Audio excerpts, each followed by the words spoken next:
नमस्कार, जय हिंद, वंदे मातरम। आइए आज हम कक्षा 12 के हिंदी का प्रथम अध्याय जिसका शीर्षक है बातचीत पढ़ते हैं। तो पढ़ने से पहले हम इसके जो लेखक हैं, महान साहित्यकार भारतेंद्र युग के बालकृष्ण भट्ट जी, उनके बारे में थोड़ा सा परिचय करते हैं। तो बालकृष्ण भट्ट जी का जन्म 23 जून 1844 को हुआ था और इनका निधन 20 जुलाई 1914 को हुआ था। इनका निवास स्थान इलाहाबाद, जो कि वर्तमान में प्रयागराज उत्तर प्रदेश है। इनकी माता जी का नाम था पार्वती देवी और पिताजी का नाम था बेनी प्रसाद भट्ट। पिताजी एक व्यापारी थे और माता जी एक सुसंस्कृत महिला थी, जिन्होंने बालकृष्ण भट्ट के मन में अध्ययन की रुचि एवं लालसा जगाई थी। शिक्षा इनकी जो है, प्रारंभ में संस्कृत का अध्ययन किया। 1867 में प्रयाग के मिशन स्कूल में एंट्रेंस की परीक्षा दी। वृत्ति जो इनकी थी, 1869 से 1875 तक प्रयाग के मिशन स्कूल में अध्यापन कार्य किया और 1885 में प्रयाग के CAV स्कूल में संस्कृत का अध्यापन कार्य किया। 1888 में प्रयाग के कायस्थ पाठशाला इंटर कॉलेज में अध्यापक नियुक्त हुए, किंतु उग्र स्वभाव के कारण नौकरी छोड़ देनी पड़ी और उसके बाद से लेखन कार्य पर ही निर्भर हो गए। विशेष परिस्थितियां इनके साथ में ये हुई कि पिताजी के निधन के उपरांत पैतृक व्यापार संभालने के नाम पर गृह कलह का सामना करना पड़ा। पैतृक घर छोड़कर घोर आर्थिक संकट से जूझते हुए भट्ट जी हिम्मत से काम लिए और साहित्य के प्रति समर्पित रहे। रचनात्मक सक्रियता इनकी अगर देखते हैं तो भारतेंद्र हरिश्चंद्र की प्रेरणा से हिंदी वर्धनी सभा प्रयाग की ओर से 1877 में हिंदी प्रदीप नामक मासिक पत्रिका निकालना प्रारंभ किया, जिसको वो 33 वर्षों तक चलाते रहे। आइए अब इनकी रचनाएं देखते हैं। रचनाओं में जिनका उपन्यास है रहस्य कथा, नूतन ब्रह्मचारी, 100 अजान एक सुजान, गुप्त वैरी, रसातल यात्रा, उचित दक्षिणा, हमारी घड़ी, सद्भाव का अभाव, और नाटक जो है पद्मावती, किरातार्जुनीय, वेणी संहार, शिशुपाल वध, नल दमयंती या दमयंती स्वयंवर, शिक्षादान, चंद्रसेन, सीता वनवास, पतित पंचम, मेघनाथ वध, कट्टर सूम की एक नकल, बृहन्नला, इंग्लैंडेश्वरी और भारत जननी, भारतवर्ष और कली, दो दूरदेशी, एक रोगी और एक वैद्य, रेल का विकट खेल, बाल विवाह इत्यादि। प्रहसन जो है जैसा काम वैसा परिणाम, नई रोशनी का विष, आचार विडंबना इत्यादि इनके प्रहसन हैं।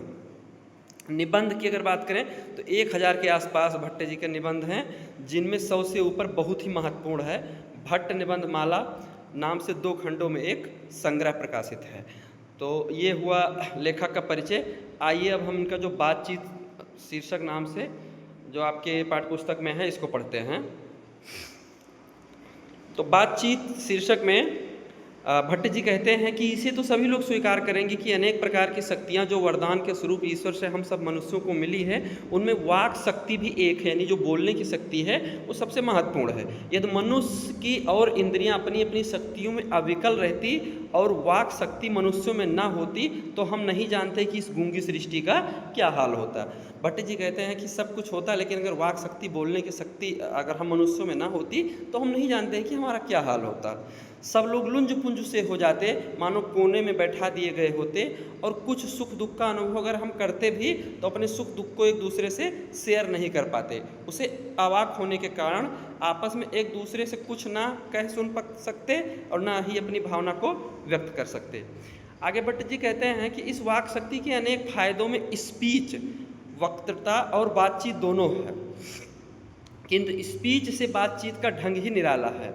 बातचीत में वक्ता को नाज नखरा जाहिर करने का मौका नहीं दिया जाता है कि वह बड़े अंदाज से गिन गिन कर पांव रखता हुआ पुलपिट पर जा खड़ा हो और पुण्यवाचन या नांदी पाठ की भांति घड़ियों तक साहबान, मजलिस, चेयरमैन, लेडीज एंड जेंटलमैन की बहुत सी स्तुति करे करावे और तब किसी तरह वक्तृता का आरंभ करे। जहाँ कोई मर्म या नोक की चुटीली बात वक्ता महाशय के मुख से निकली कि ताली ध्वनि से कमरा गूंज उठा। इसलिए वक्ता को खामखा ढूंढकर कोई ऐसा मौका अपनी वक्तृता में लाना ही पड़ता है जिसमें करतल ध्वनि अवश्य हो।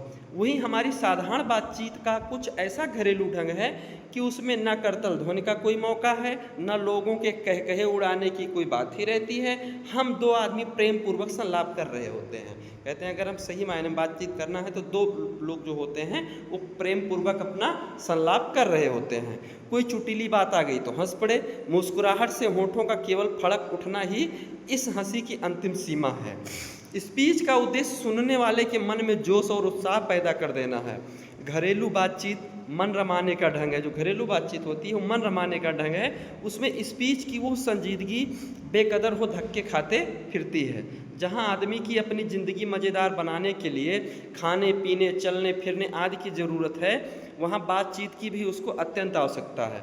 जो कुछ मवाद या धुआं जमा रहता है वो बातचीत के जरिए भाप बनकर बाहर निकल पड़ता है।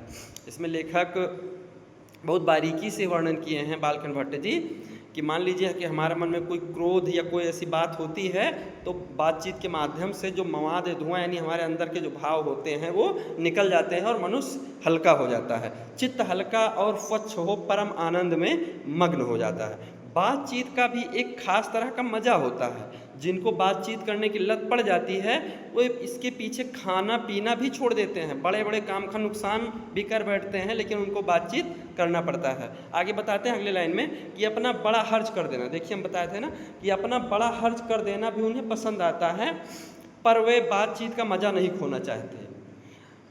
रॉबिन्सन क्रूसो का किस्सा बहुधा लोगों ने पढ़ा होगा, जिसे 16 वर्ष तक मनुष्य मुख देखने को भी नहीं मिला।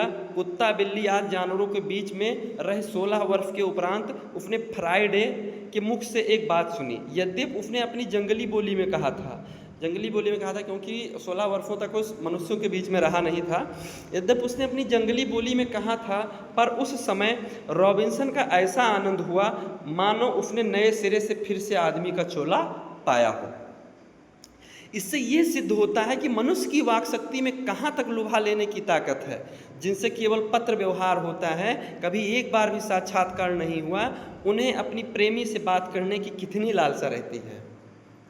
अपना आभ्यंतरिक भाव दूसरे पर प्रकट करना और उसका आशय आप ग्रहण कर लेना शब्दों के ही द्वारा हो सकता है। सच में जब तक मनुष्य बोलता नहीं तब तक उसका गुण दोष प्रकट नहीं होता है। कोई कितना भी विद्वान क्यों ना हो, अगर वो मुंह बंद किए रहता है तो उसके गुण दोष को हम नहीं जान पाते हैं, लेकिन जैसे ही वो अपना मुंह खोलता है उसके गुण दोष प्रकट हो जाते हैं। बेन जॉनसन का यह कहना है कि बोलने से ही मनुष्य के रूप का साक्षात्कार होता है, बहुत ही उचित जान पड़ता है। इस बातचीत की सीमा 2 से लेकर वहाँ तक रखी जा सकती है जहाँ तक उनकी जमात मीटिंग या सभा ना समझ ली जाए। एडिसन का मत है कि असल बातचीत सिर्फ 2 व्यक्तियों में ही हो सकती है, जिसका तात्पर्य ये हुआ कि जब 2 आदमी होते हैं तभी अपना दिल एक दूसरे के सामने खोलकर रखते हैं। जब 3 हुए तब वह 2 की बात कोसों दूर गई। कहा भी है कि 6 कानों में पड़ी बात खुल जाती है। दूसरे ये कि किसी तीसरे आदमी के आ जाते ही या तो वे दोनों अपनी बातचीत से निरस्त हो बैठेंगे या उससे निपट मूर्ख अज्ञानी समझ बनाने लगेंगे। जैसे गर्म दूध और ठंडे पानी के 2 बर्तन पास पास साट के रखे जाएं तो एक का असर दूसरे के ऊपर हो जाता है, एक का असर दूसरे में पहुंच जाता है, अर्थात दूध ठंडा हो जाता है और पानी गर्म। वैसे ही 2 आदमी पास बैठे हों तो एक का गुप्त असर दूसरे पर पहुंच ही जाता है, चाहे एक दूसरे को देखें भी नहीं तब भी बोलने को कौन कहे, एक के शरीर की विद्युत दूसरे में प्रवेश करने लगती है। जब पास बैठने का इतना असर होता है तब बातचीत में कितना अधिक असर होगा, इसे कौन न स्वीकार करेगा। अस्तु, अतः अब इस बात को 3 आदमियों के साथ देखना चाहिए। मानो एक त्रिकोण सा बन जाता है, तीनों चित्त मानो 3 कोण हैं और तीनों की मनोवृत्ति के प्रसरण की धारा मानो उस त्रिकोण की 3 रेखाएं हैं। गुपचुप असर तो उन तीनों में परस्पर होता ही है। जो बातचीत 3 में की गई वो मानो अंगूठी में नग सी पड़ जाती है। परंतु इसके उपरांत जब 4 आदमी हुए तब बेतकल्लुफी को बिल्कुल स्थान नहीं रहता। खुल के बातें ना होंगी, जो कुछ बातचीत की जाएगी वो एक फॉर्मेलिटी, गौरव या संजीदगी के लक्ष्य में सनी हुई होगी। 4 से अधिक की बातचीत तो केवल राम रमोगल कहलाएगी, मतलब उस बात का कोई ज़्यादा अर्थ नहीं रहेगा, इधर उधर की बातें होंगी। जो है 4 लोगों से अधिक की जो बातें होती हैं केवल राम रमोगल होती हैं, उसे हम संलाप नहीं कह सकते। इस बातचीत के अनेक भेद हैं। अब यहाँ बालकृष्ण भट्ट जी कहते हैं कि 2 बुड्ढों की बातचीत कैसे होती है, इस पर थोड़ा ध्यान देना है। एग्जाम में पूछा भी जाता है कि ये 2 बुड्ढों की बातचीत का मुद्दा क्या होता है। तो देखते हैं, 2 बुड्ढों की बातचीत प्रायः जमाने की शिकायत पर हुआ करती है। क्या बात करते हैं कि वो बाबा आदम के समय की ऐसी दास्तान शुरू करते हैं जिसमें 4 सच तो 10 ठो झूठ भी बोल देंगे। एक बार उनकी बातचीत का घोड़ा अगर छूट गया तो पहर बीत जाने पर भी अंत नहीं होगा। प्रायः अंग्रेजी राज प्रदेश या पुराने समय की रीत नीति का अनुमोदन और इस समय कि सब भांत लायक नौजवानों की निंदा उनकी बातचीत का मुख्य प्रकरण होगा। वो बताएंगे कि हमारे ज़माने में ऐसा होता था, आज के युवा ऐसे पथभ्रष्ट हो रहे हैं। उसमें कुछ बातें सत्य भी होती हैं, कुछ उसमें बढ़ा चढ़ा कर भी कही जाती हैं, ऐसा प्रायः लेखक मानता है। पढ़े लिखे हुए लोगों के लिए शेक्सपियर, मिल्टन, मिल और स्पेंसर जीप पर नाचा करेंगे। जो पढ़े लिखे लोग होते हैं वो अपने पढ़ाई लिखाई की बातें शेक्सपियर, मिल्टन, मिल या स्पेंसर इनकी जीप पर नाचा करते हैं। अपनी लियाकत के नशे में चूर हम चुनी दीगरे नेस्त अक्खड़पन की चर्चा छेड़ेंगे। हम दो सहेलियों की बातचीत का कुछ जायका ही निराला है। रस का समुद्र मानो उमड़ चला आ रहा है। इसका पूरा स्वाद उन्हीं से पूछना चाहिए जिन्हें ऐसों की रस सनी बात सुनने को कभी भाग लड़ा हो। अब अगली लाइन है जिसमें लेखक कहता है कि दो बुढ़िया लोग जो मिलती हैं तो उनके बातचीत का प्रायः मुद्दा क्या होता है, आइए देखते हैं। कहते हैं दो बूढ़ियों की बातचीत का मुख्य प्रकरण बहू बेटी वाली हुई तो अपनी बहुओं या बेटों का गिला शिकवा होगा। प्रायः दो बुढ़िया लोग मिलेंगी तो अपने बहू या बेटे का गिला शिकवा करेंगी, या बिरादराने का कोई ऐसा रमरसरा छेड़ बैठेंगी कि बात करते करते अंत में खोड़े दांत निकाल लड़ने लगेंगे, यानी बात करते करते लड़ाई झगड़ा भी कर लेंगे। अब बात आती है जो लड़के होते हैं, लड़कों की बातचीत का मुद्दा क्या होता है। लड़कों की बातचीत खिलाड़ी हुए तो अपनी अपनी तारीफ करने के बाद वो कोई फलाह गांठेंगे जिससे उनको अपनी शैतानी जाहिर करने का पूरा मौका मिले। स्कूल के लड़कों की बातचीत का उद्देश्य अपने उस्ताद की शिकायत या तारीफ या अपने सहपाठियों में किसी के गुण अवगुण का कथोपकथन होता है। पढ़ने में कोई लड़का तेज हुआ तो कभी अपने सामने दूसरे को कुछ न गिनेगा। सुस्त और बोधा हुआ तो दबी बिल्ली सा स्कूल भर में अपना गुरु ही मानेगा। ठीक है, इसके बाद है कि इसके अलावा बातचीत की और बहुत सी किस्में हैं। ये बातचीत के प्रकार लेखक बता रहा है। उसके अलावा बता रहा है कि और बहुत सारी किस्में हैं बातचीत की। राजकाज की बात, व्यापार संबंधी बातचीत, दो मित्रों में प्रेम प्रलाप इत्यादि। हमारे देश में अशिक्षित लोगों की बतकही होती है, लड़के लड़कों वालों की, और एक की ओर से एक आदमी बिचवई होकर दोनों में विवाह संबंध की कुछ बातचीत करते हैं। अगला बताते हैं कि बातचीत की और बहुत सारी किस्में हैं। इसी में से एक किस्म की चर्चा करते हैं कि लड़की और लड़के वालों की ओर से एक आदमी बिचौलिया होकर के जो शादी विवाह का संबंध जुड़वाता है, उसके बारे में बताते हैं कि वो भी बातचीत अलग तरह की होती है और मज़ेदार तरीके से होती है। उसमें क्या होता है कि उस दिन बिरादरी वालों को जाहिर कर दिया जाता है कि अमुक की लड़की का अमुक के लड़के के साथ विवाह पक्का हो गया, और ये रस्म बड़े उत्सव के साथ की जाती है। चंडू खाने की बातचीत भी निराली होती है। निदान बात करने के अनेक प्रकार और ढंग हैं। अगली लाइन बहुत महत्वपूर्ण है, प्रायः एग्जाम में पूछा ही जाता है। आर्ट ऑफ कन्वर्सेशन क्या है? यूरोप के लोगों में बात करने का हुनर है। आर्ट ऑफ कन्वर्सेशन यहाँ तक बढ़ा है कि स्पीच और लेख दोनों इसे नहीं पाते हैं। यानी यूरोप के लोगों का जो आर्ट ऑफ कन्वर्सेशन होता है, बातचीत का ढंग होता है, वो अच्छा होता है। इसकी पूर्ण शोभा काव्य कला प्रवीण विद्वान मंडली में है। ऐसे चतुराई के प्रसंग छेड़े जाते हैं जिन्हें सुन कान को अत्यंत सुख मिलता है। सुहृद गोष्ठी इसी का नाम है। सुहृद गोष्ठी की बातचीत की ये तारीफ है कि बात करने वालों की लियाकत और पंडिताई का अभिमान या कपट कहीं एक बात में भी प्रकट न हो। वर्ण क्रम में रसाभास पैदा करने वाले शब्दों को बरतते हुए चतुर फयाने अपनी बातचीत को सरस रखते हैं। वह रस हमारे आधुनिक सुस्त पंडित जी की बातचीत में, जिसे शास्त्रार्थ कहते हैं, कभी आवेगा ही नहीं। मुर्ग और बटेर की लड़ाइयों में झपटा झपटी के समान उनकी नीरस काँव में सरस संलाप की चर्चा ही चलाना व्यर्थ है। वर्ण कपट और एक दूसरे को अपने पांडित्य के प्रकाश से बाद में परास्त करने का संघर्ष, आज रसाभास की सामग्री वहाँ बहुतायत के साथ आपको मिलेगी। घंटे भर तक काँव करते रहेंगे और कुछ होगा भी नहीं। बड़ी बड़ी कंपनी और कारखाने आज बड़े से बड़े काम इसी तरह पहले 2-4 दिली दोस्तों की बातचीत से शुरू किए गए, उसके उपरांत बढ़ते बढ़ते यहाँ तक बढ़े कि हजारों मनुष्यों की उनसे जीविका चलने लगी। साल में लाखों की आमदनी होने लगी। 25 वर्ष के ऊपर वालों की बातचीत अवश्य कुछ ना कुछ सारगर्भित होती होगी।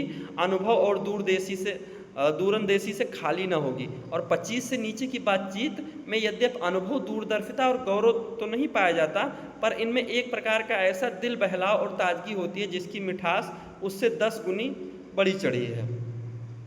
यहाँ तक कि हमने बाहरी बातचीत का हाल तो लिखा है जिसमें दूसरे फरीक के होने की बहुत आवश्यकता है, बिना किसी दूसरे मनुष्य के हुए जो किसी तरह संभव ही नहीं। यानी बातचीत करने के लिए कम से कम 2 मनुष्य का तो होना जरूरी ही है, और जो 2 ही तरह पर हो सकता है, या तो कोई हमारे यहाँ कृपा करे और या तो हम जाकर दूसरे को कृतार्थ करें। अब मान लीजिए बात करना है तो या तो हम किसी के घर जाएं और वो या तो वो हमारे घर आए। पर यह सब तो दुनियादारी है जिसमें कभी कभी रसाभास होते हुए देर नहीं लगती, क्योंकि जो महाशय अपने यहाँ पधारे उनकी पूरी दिलजोई ना हो सकती तो शिष्टाचार में त्रुटि हुई। अगर हम ही उनके यहाँ गए तो पहले तो बिना बुलाए जाना ही अनादर का मूल है, और जाने पर अपने मन माफिक बर्ताव न किया गया तो मानो दूसरे प्रकार का नया घाव उत्पन्न हो गया। इसलिए सबसे उत्तम प्रकार की बातचीत करने का हम यही समझते हैं कि वह शक्ति अपने में ही पैदा कर सके।